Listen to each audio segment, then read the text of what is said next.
Hey guys, welcome back to another week of Ticket Tuesday. I'm your host, Ronan HD. So yeah, this is going to be a great time. Hey guys, welcome back to an episode of Ticket Tuesday. I'm Ronan HD, and this week we watched the new Tim Burton film, Beetlejuice. Beetlejuice is the sequel to the film that came out 30 years ago, starring Michael Keaton and other people that I'm going to mention later. But this film I thought was a great sequel to the original. It really had the energy of the original. It was funny, it was entertaining, it was kind of zany, it was weird, and overall, it was just a really fun time. But before I go on a whole tangent, why I like this film, I'll tell you why I like this film and more. Back at the house. The juice is loose. Where is Beetlejuice? Where's Beetlejuice?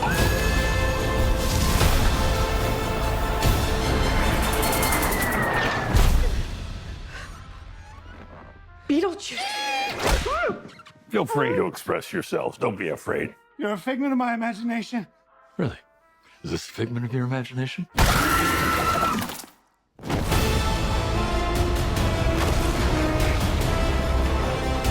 Hey guys, welcome back to an episode of Ticket Tuesday. I'm Ronan HD, and this week we watched Beetlejuice, the new Tim Burton film sequel to the original Beetlejuice, released like damn near 30, 40 years ago. Starring Michael Keaton, Winona Ryder, Catherine O'Hara, Jenna Ortega, and also featuring appearances from Willem Dafoe and Danny DeVito. Now, Danny DeVito had a very short role. I think Willem Dafoe had a lot more screen time than Danny, but it's worth mentioning Danny because it's Danny. I mean, who doesn't love Danny DeVito? He's the trash man. But this movie, I think I've seen the original, obviously. I mean, I wouldn't have watched this movie if I hadn't seen the original. And from what I remember, I think this film stays pretty faithful to the original. I mean, I like how they didn't make Beetlejuice a good guy, because he's not. He's not. I mean, is he a villain? Maybe. But he's definitely not a good guy. That's for sure. He's antagonistic, and obviously he helps the main characters in this movie.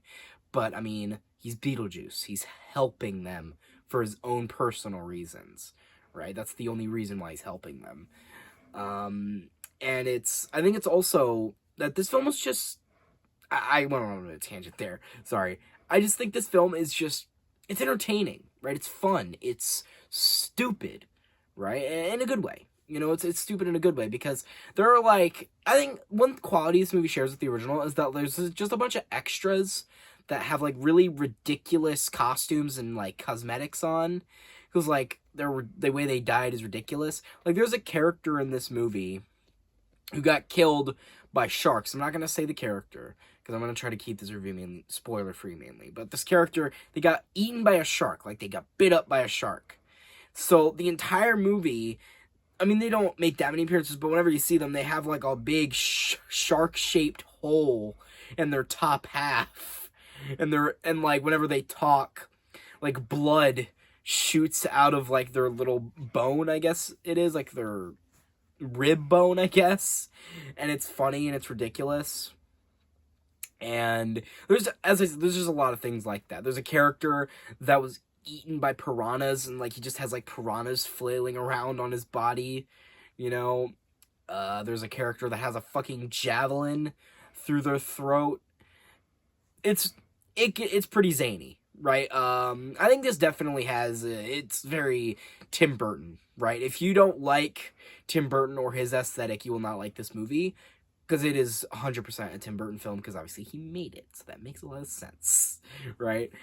So yeah, this film is very Tim Burton, I mean, as a gothic, I wouldn't really call it gothic. It's very colorful, actually. The film is very vibrant. It is very colorful. It's kind of anti-gothic, actually. I mean, yeah, there's the afterlife, death, ghosts and spooky stuff like that, but that could be really anything. That's not exactly gothic, even though I associate a lot of Tim Burton stuff with weird, zany gothic stuff like that. This movie's not like that, just like the original. And also, one thing, Michael Keaton is still doing great. He's still Beetlejuice. I don't think he's missed a step in however many decades it's been since the original. I think it's he jumped right back into the role. I think he just did just as good. I mean, obviously, you can tell he's a little older, But it's not like obvious. I mean, obviously, if you look like at a picture of him from the original movie and this one, you could see like he has a few wrinkles here and there. He's older because yeah, it's been decades, so that's kind of a given. But I'm sorry, I'm going on so many tangents. Why the hell am I doing that? Well, anyway, this film is just, as I said, it's fun. And one thing I liked about it, I liked how non-serious the film was. The film was not very serious. And yeah, there were like stakes and there were, things to get invested in. I liked how the film was just kind of goofy. I liked how you could just have fun with it. I liked how you could laugh at stupid shit. Because the movie was, I think, really funny. I think Willem Dafoe was a big highlight. He almost stole the show. He's just really funny. He's like this actor who did all his own stunts, who was an idiot and got himself killed because I think he said he didn't know it was a live grenade. So somehow he killed himself with a live grenade on a movie set, which is pretty funny. And his character he's like a afterlife police chief, right? But he tactical rolls everywhere, and he's like military man. He takes everything super serious and he's super dramatic. And he's like super famous, and he's just funny. I don't know how to explain it. Willem Dafoe's just funny in the movie. And Danny DeVito, he has a pretty good part in the movie. He's mainly just a little cameo at the beginning. I do kind of wish he maybe should have been in it a little. Maybe not should have been, but I would have liked it if he was in it a bit more. Because I love Danny DeVito. I like Danny. So I think it would have been nice to see him, but can't get everything you want in life sometimes. That's how that happens. Or in death, in this movie's case. But, yeah. I just think that this film was incredibly enjoyable, and I don't want to spoil anything, since the film did just come out, and I think it's good enough that you should go out and watch it. I mean, before, obviously watching the first film first, because this film kind of banks on you having knowledge of the first film. I mean, you should, because if you didn't watch the first one, you wouldn't really care, I think you really should see the first one before seeing this one. But I almost forgot, I was going to mention something.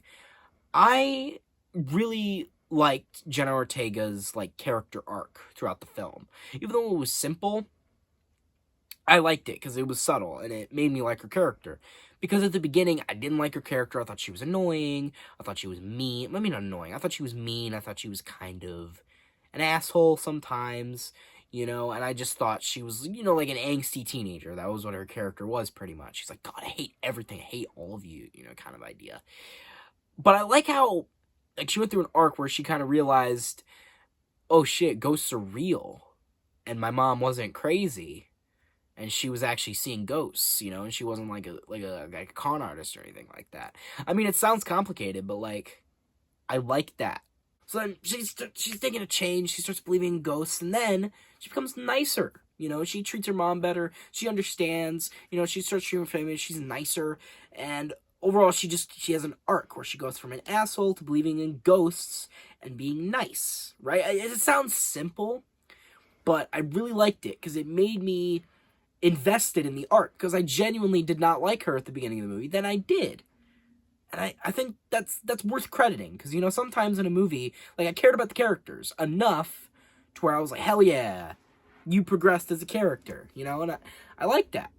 Character writing is really good, and when I notice at least decent character writing, I think it's satisfying, to see a decent character arc. I think it's always satisfying to watch that stuff. Especially if it's a character that you go from not liking to liking, I think that's even more satisfying. Especially if it's intentional. Maybe, yeah, I feel like it's intentional in this movie. Maybe you don't hate her as a character, but maybe, she's a little irritating, and then you like her at the end. I like that. But with that all being said, would I recommend this film? Yeah, I think I would. Obviously, as I said before, you should watch the first one. But if you're a fan of Tim Burton, fan of Beetlejuice, fan of, spooky, paranormal, I guess, ghost films, or, just, I don't know, you know what I mean, spooky films. If you're a fan of spooky films, I think this is definitely for you, and especially Tim Burton, Beetlejuice, go out, watch it. And that being said, I think I'd rate this movie a 7.5 out of 10. And, yeah. I think I'm starting to say it. I think I'm saying peace. So, guys, hope you like this video. Share with friends, subscribe, notifications on. Comment down below if you liked it. But, you guys know how it goes. I don't really say that. What I really meant to say was if you guys hated this video, unsubscribe, dislike it, tell me in the comments. And I've been on HD. Off to haunt the living. Ooh, oh shit, I need a sheet. Fuck. I didn't think of that, guys. Ooh, like I'm a ghost, I'm going to haunt you. What do you want from me, okay? I'm just a simple mortal man. So, like, you know, if you say my name 3 times, I'm not gonna appear, but I'm gonna feel it. I'm gonna feel you saying my name. I'm gonna be like, man, I wish I could be there for you at your toughest times, at your hardest, your most desperate times, but I can't. But just know that I'm there in spirit, and that I support you emotionally in here and in here.